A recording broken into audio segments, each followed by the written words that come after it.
पन्नगे च सुरेन्द्रे च कौशिके पाद संस्पृशि निर्विशेष मनस्काय श्री वीरस्वामिने नमः।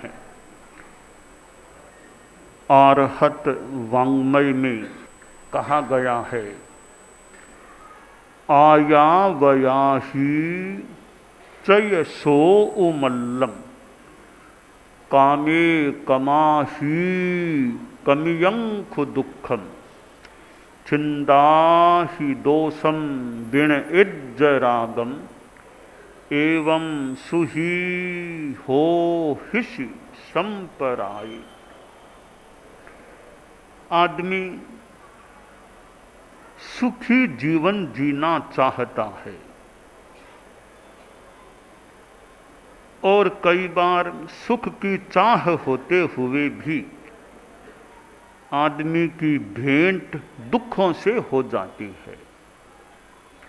हमारी दुनिया में अनेक प्रकार के दुख होते हैं।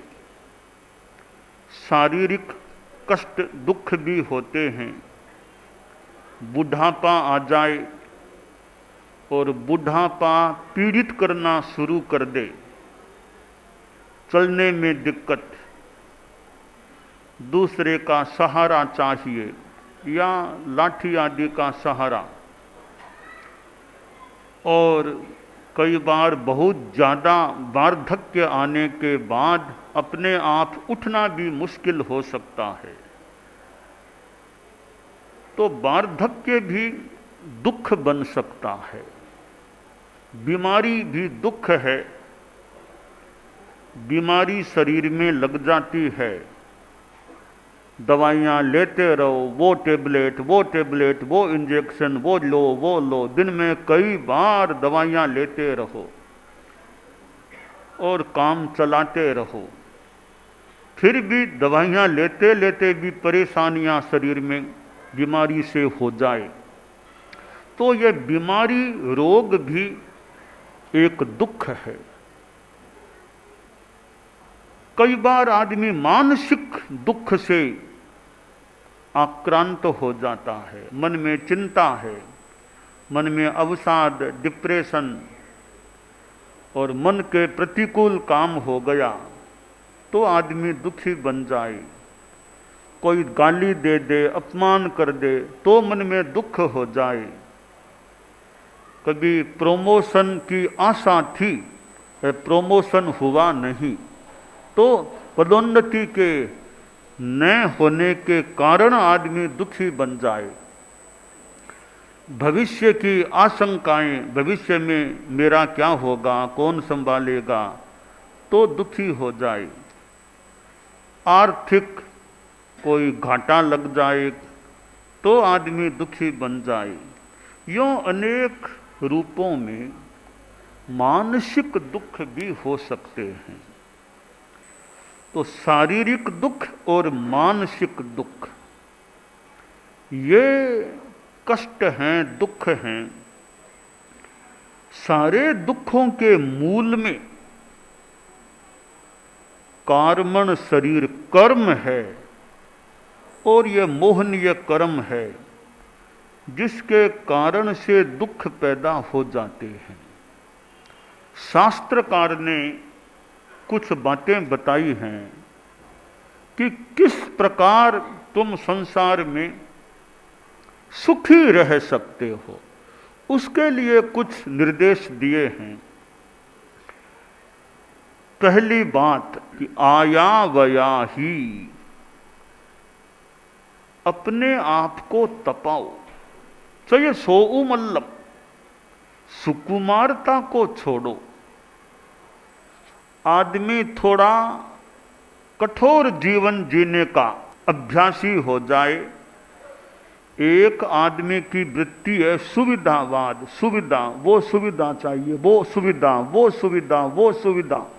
ठीक है, औचित्य के साथ सुविधा का उपयोग भी किया जा सकता है, परंतु सुविधा न मिले तो कठोरता में भी जीवन जी सके, ऐसा अभ्यास होना चाहिए। पंखे चल रहे हैं, मान लो बिजली चली गई, पंखे बंद हो गए, तो उसको भी शांति से सहन कर लें। ठीक है, थोड़ी गर्मी है तो है, पंखे हैं तो उपयोग हो रहा है। कभी बिजली चली गई या पंखा है नहीं कमरे में, तो उसमें भी आदमी परेशान न बने, देखते हैं काम चला लेते हैं। तो कठोरता का अभ्यास हमें रहे। थोड़ी गर्मी है तो गर्मी सह लें, थोड़ी सर्दी तो सर्दी को भी सहन कर लें। हम कठिनाई से जितना डरेंगे, जितना दूर भागेंगे, कठिनाई से ज्यादा डरना नहीं चाहिए, दूर नहीं भागना। दूर जितना भागना उचित तो उतना भले भाग लें, तो ज्यादा डरना नहीं चाहिए। हम थोड़ा कठिनाई के सामने जाएं तो कई बार वो कठिनाई फिर हमें परेशान नहीं करती है। भागेंगे तो वो मानो पीछा करती है। उदाहरण के लिए कभी कभी ऐसा होता हो, कोई कुत्ते आ गए, अब इधर भागे कुत्ते, फिर पीछे भागते हैं। कहीं खड़ा रह गया, देखते हैं कुत्ता हाथ में कुछ उपाय है, कुत्ते से डरे नहीं, तो वो फिर पता नहीं कुत्ता काटे न काटे। तो कई बार भागने से कठिनाई हमारा मानो पीछा करती है, मन परेशान हो सकता है। कठिनाई है, सर्दी है, गर्मी है, परेशान नहीं होना, भागना नहीं, भागो मत, खड़े रहो, शांति रखो, धैर्य रखो। सर्दी का समय है, अब सवेरे 6 बजे 7 बजे सर्दी है। अब आप सर्दी में डरते रहेंगे, सर्दी सर्दी सर्दी, ऑफिस नहीं जाएंगे, यूँ सर्दी बोल के ऑफिस छोड़ देंगे तो आपका काम कैसे? सर्दी है ठीक है, थोड़ा उपाय, आदमी कोट पहन लिया, कपड़ा उलिया, फिर चलो काम करो, सर्दी फिर मिट जाएगी तो और आराम से चलेंगे। हमारे संत लोग बैठे हैं, सर्दी में भी सुबह सुबह यात्रा करनी होती है, सूर्योदय हो गया, अब संत डरे भी, सर्दी बहुत है, सर्दी बहुत है, अभी तो नहीं, अभी तो नहीं। अरे क्या अभी नहीं, थोड़ा चलो, बोझ लेके चलो, थोड़ी देर में देखो सूरज आ गया, धूप आ गई, सर्दी दूर हो जाती है। कुछ चलने से भी शरीर में थोड़ी गर्मी आ सकती है। तो डरते रहेंगे, 2 घंटा बैठे रहेंगे क्या? बस चलो, आगे बढ़ो, आगे बढ़ो, आगे बढ़ो। तो डरना नहीं, भागना नहीं चाहिए जल्दी सी। गर्मी है तो ठीक है, देख लो उधर हवा, उधर बैठ जाओ थोड़ा, बाकी गर्मी से ज्यादा डरो मत। हम डरेंगे तो परेशानी ज्यादा हो सकेगी। शांति से रहेंगे, गर्मी है अपना काम करते रहो, अपने काम में लगे रहो, अपना मन अपने काम में लगा दो। संत लोग अपना स्वाध्याय करते हो, गर्मी है तो है, अगर स्थान और कोई है तो देख लो, हवा हो तो वहां बैठ जाओ, नहीं है कब तो गर्मी का ही स्थान है तो यह मंजूर है, हमें स्वीकार है। हम जिसको स्वीकार कर लेते हैं मन से, फिर संभवतः परेशानी भी होगी नहीं या कम होगी। तो गर्मी को हमने मन से स्वीकार कर लिया, अब अपना स्वाध्याय करो, काम में लगे रहो, मन काम में लगा लो, फिर गर्मी भी संभवतः ज्यादा परेशान नहीं करेगी। हम जिसको स्वीकार नहीं करते हैं, डरते हैं, तो वो परिस्थिति हमें ज्यादा परेशान कर सकती है संभवतः है। तो शास्त्रकार ने बड़ा एक सुंदर मानो पथ दर्शन दिया है कि अपने आप को तपाओ, मजबूत बनो। ज्यादा सुविधा में रह जाओगे तो मजबूत कैसे बनेंगे? थोड़ी थोड़ी कठिनाई झेलेंगे, कुछ मजबूती भी संभवतः आ सकती है। तो सुविधावाद, सुकुमारता, इसको छोड़ो और अपने आप को तपाओ। अब हम कई तपस्वी संतों को देखें, वो तो कितना तपाते थे, कितना तपते थे। हमारे कई संत हमारे धर्म संघ में वो आतापना लेते, गरम गरम यो स्थान शिलपट्टी और यहाँ वास हो जाते, आतापना लेते। मैं भूल न करूं, मुनि श्री सुखलाल जी स्वामी घोर तपस्वी जैसे सरदार शहर में वो विराजते, वो मैंने सुना कि यहाँ वो ऐसे मतलब धूप में गरम गरम शिलाओं पर यूँ सो जाते। भिक्षु स्वामी के लिए भी बात, तपस्विनी नदी की नदी में चर में वहाँ लेट जाना, आताप ना लेना, तो यह तो कितनी बड़ी साधना है कि जानबूझ करके ताप को सहन करना। तो खैर वो तो कोई कोई तपस्वी, हमारे आगम और में ऐसी बातें भी कि आताप ना लेना, धूप की ओर की साधना के कई ऐसे प्रयोग हो सकते हैं।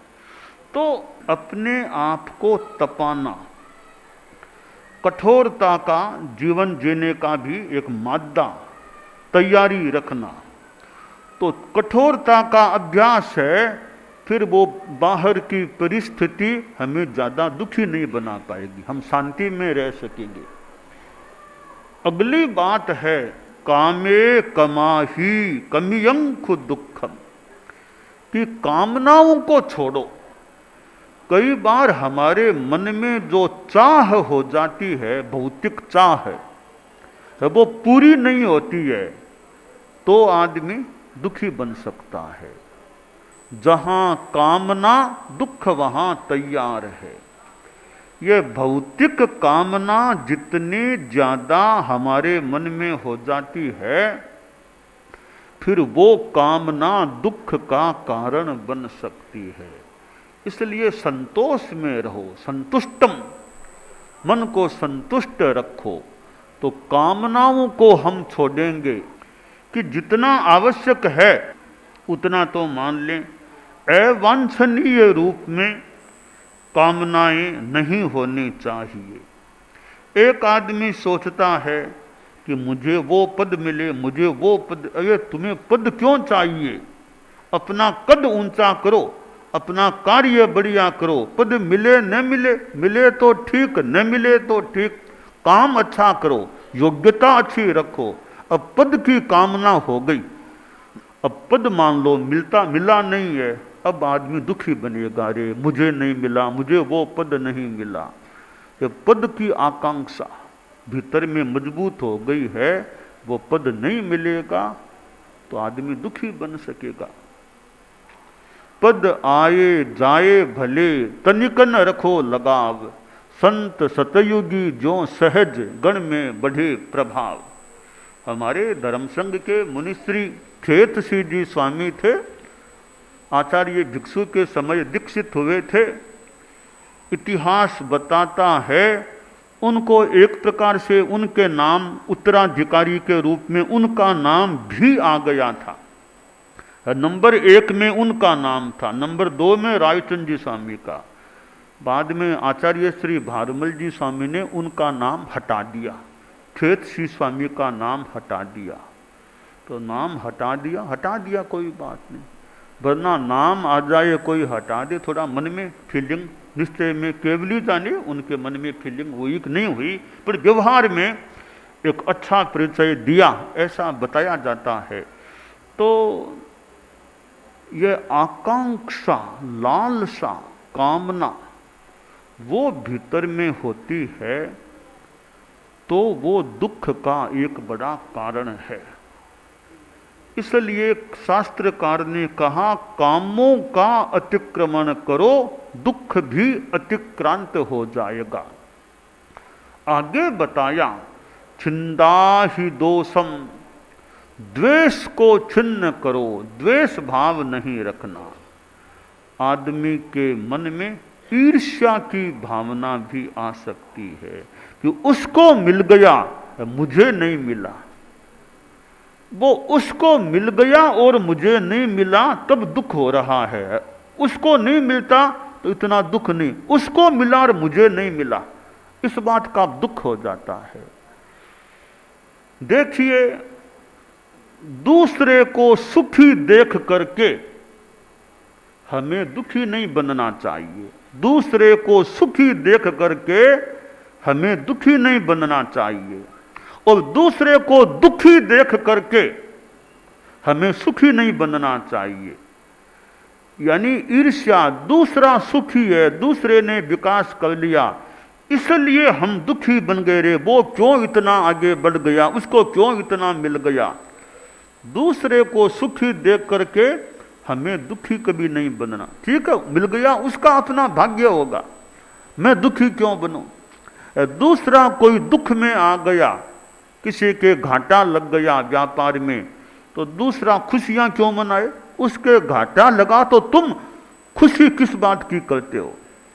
तो दूसरे को सुखी देख करके हमें दुखी नहीं बनना चाहिए, और दूसरे को दुखी देख करके हमें सुखी नहीं बनना चाहिए। तो यह शास्त्रकार ने जो कहा है, छिंदाहि दोषम द्वेषम, कि द्वेष को छिन्न करो, काटो, खत्म करो। तो हमें द्वेष से बचना चाहिए, ईर्ष्या का भाव अपने मन में नहीं रखना चाहिए, प्रमोद भाव।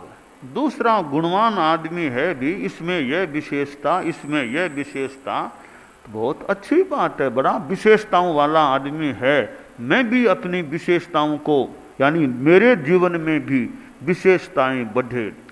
तो प्रमोद भाव, संस्कृत में तो एक जगह कहा गया है, पर गुण परमाणुम पार्वती कृत्य नित्यम निज हृदय विकसंत है संति संत है कियंत है। कि दूसरे में परमाणु जितना भी गुण है, छोटा सा गुण भी है, उसको भी प्रमोद भावना से पर्वत जितना रूप दे करके तो मन में प्रसन्नता का अनुभव करते हैं। ऐसे संत दुनिया में कितने हैं। खैर, पर्वत जितना रूप न भी दें, पर परमाणु को परमाणु जितना तो मान लें। ग्लास है तो ग्लास जितना पानी, तो उसको बाल्टी भरा मत मानो, ग्लास जितना तो पानी मानो, उसके पास भरा हुआ ग्लास तो है उतना तो मान लें, और उसके प्रति प्रमोद भाव रखने का हम प्रयास करते रहें। तो वरना कि दूसरे का नाम, दूसरे का ऐसा हो गया, दूसरे को ऐसा हो गया, वो हम दुखी बनते जाएंगे। तो ये इसका तो क्या उपाय हो कि दूसरे से ईर्ष्या करो, दुखी बनो, ऐसा काम क्यों, हम शांति में रहें। दूसरे आगे बढ़े तो मुझे क्या तकलीफ हुई, बढ़े तो बढ़े, अच्छी बात है, उनका भला हो रहा है, अच्छी बात है, मुझे क्या परेशानी होनी चाहिए। पर हमारे मन में जब वो ईर्ष्या का भाव आ जाता है कि उसको मिल गया और मुझे नहीं मिला, इससे आदमी दुखी बन सकता है।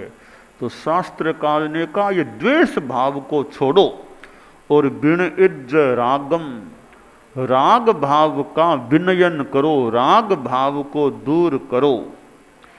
अब राग हो जाए तो फिर अब हमारे संत लोग हैं, अब कोई अब पिंपरी चिचवड़ पुना आए हैं, कोई कभी ये पिंपरी चिचवड़ पुना बहुत बढ़िया क्षेत्र है, हमारा चौमासा तो यही करा दो, कहीं तो पुना में, हमको तो पुना में ही चौमासा करा दो है, चौमासा पुना का नहीं दिया तो अब दुखी बनेंगे रे, हमको पुना का चौमासा नहीं दिया, पिपरी चिचवड़ गए, बढ़िया क्षेत्र था, हमें वह चौमासा नहीं मिला, अब दुखी बन जाएंगे ना। तो राग हो गया तब दुखी बनेंगे। तो राग नहीं, कि जहां जैसा मौका मिले, और हमारे यहाँ भी जहां रखे वहां रहो, जहां रखे वहां रह जाओ, अपना वो मोह मत रखो। हमारे ग्रंथ में एक शास्त्र में कहा, न परिन्न वेज्जा सयना सनायम सज्जम निषिज्जम तह भत्तपाणम गामे कुलेवा नगरेव देशे ममत्व भावम न कहिंच कुज्जा। कि साधु कहीं ममत्व न करे, गांव में जाए, नगर में जाए, कहीं जाए, ममत्व न रखे, जहां रहना वहां शांति से रह गई। तो ये बिन इज्ज रागम, राग भाव को दूर करो। अंत में शास्त्रकार ने कहा, एवं सुही हो हिसी संपराए, इस प्रकार तुम संसार में सुखी जीवन, सुखी रह सकोगे। कैसे कि अपने आप को तपाओ, सुकुमारता को छोड़ो, कामनाओं को छोड़ो, दुख अपने आप अतिक्रांत हो जाएगा, द्वेष भाव को छिन्न करो, राग भाव का विनयन अपनयन करो। ऐसा कर लोगे तो तुम संसार में सुखी जीवन जी सकोगे। आप लोग गृहस्थ हैं, ठीक है, साधुओं का जीवन तो एक बड़ा ऊंचा जीवन, त्यागी जीवन, महाव्रतों का जीवन, उनकी तो बात ही ऊंची है। गृहस्थ लोग हैं, वे भी अपने जीवन में इन बातों को अगर अपनाने का प्रयास करें कि ईर्ष्या में नहीं जाना। आप बिजनेस के क्षेत्र में हैं, उद्योग में अमुक आगे बढ़ गया तो दूसरे को ठीक है मैं भी आगे बढ़ूं, यहां तक तो दिक्कत नहीं है, वो आगे बढ़ गया, इसलिए मन में द्वेष ईर्ष्या करना वो गृहस्थों के लिए भी त्याज्य है कि भाई मैं द्वेष ईर्ष्या क्यों करूं, वो आगे बढ़ा तो मुझे क्या तकलीफ है, हाँ मैं भी आगे बढ़ूं, यहां तक कोई दिक्कत नहीं, मैं भी आगे बढ़ूं। तो कभी कभी हम वो हमारे भाषा में कोई कोई कहते होंगे कि सबसे आगे ये होगो, सबसे आगे ये हो, कि इतने क्षेत्र हैं, इतने शहर हैं, सबसे बढ़िया शहर ये बने। मेरे मन में आता है सबसे बढ़िया की बात क्यों, भी सब बढ़िया बने, कि इतने संत हैं, सबसे बढ़िया मैं बनूं, सबसे बढ़िया ज्ञानी मैं बनूं, सबसे बढ़िया भाषण देने वाला मैं बनूं, सबसे नंबर 1 मैं बनूं। तो मेरा सोचना भाई तुम ही बढ़िया क्यों बने, तुम ये सोचो मैं भी बढ़िया बनूं और भी सब बढ़िया बने। तो मैं सबसे बढ़िया बनूं, यहां एक प्रकार से भीतर में थोड़ा कहीं ईर्ष्या द्वेष का भाव हो सकता है शायद, जहां यह भावना हम सब बढ़िया बने, हम सब बढ़िया और भी बने, मैं भी बढ़िया बनूं, इसका मतलब औरों के प्रति भी मेरी कोई ईर्ष्या की भावना नहीं है।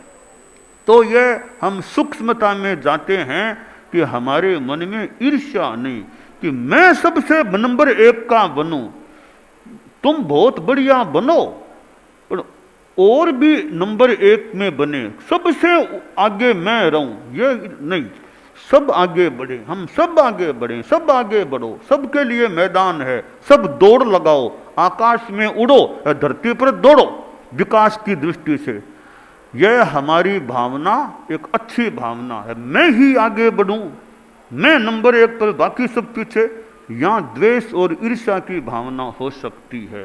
तो शास्त्रकार ने हमें जो ये मानो दिशा निर्देश दिया है कि द्वेष को छिन्न करो, राग को दूर करो, अपने आप को तपाओ, सुकुमारता को छोड़ो, कामनाओं को अतिक्रांत, ऐसा यह मार्ग है जिस पर चलकर आप और हम सभी सुखी बन सकते हैं। दानान शिष्ठम अभयपयाणम सच्चे सुया अणवज्जं वयंती तवे सुया उत्तम बंभचेरम लोगुत्तमे समणेणाय पुत्र